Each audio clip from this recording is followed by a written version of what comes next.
So present rainy season కాబట్టి dengue cases అనేవి చాలా పెరుగుతున్నాయి. సో ఈ డెంగ్యూ కేసెస్లో ప్లేట్లెట్స్ అనేది ఎంత తక్కువ ఉంటే ప్లేట్లెట్ ట్రాన్స్ఫ్యూజన్ అనేది చేస్తారు.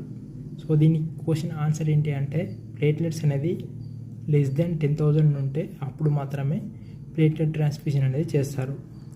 కొన్ని కండిషన్స్ ఉంటాయి, వీటికి ఎక్సెప్షన్ ఏంటి అంటే ఎవరైతే ఇన్వేజివ్ సర్జరీస్ కానీ లేకపోతే ఇన్వేజివ్ ప్రొసీజర్ కానీ చేస్తారో వారిలో మాత్రం లెస్ దెన్ 500 ఉన్నా కానీ ప్లేట్లెట్ ట్రాన్స్ఫ్యూజన్ అనేది చేస్తారు. ఎందుకంటే డ్యూరింగ్ ద సర్జరీ కానీ ప్రొసీజర్ చేసేటప్పుడు బ్లీడింగ్ కావచ్చు, ఇంకా ప్లేట్లెట్ కౌంట్ అనేది ఇంకా తొందరగా డ్రాప్ కావచ్చు.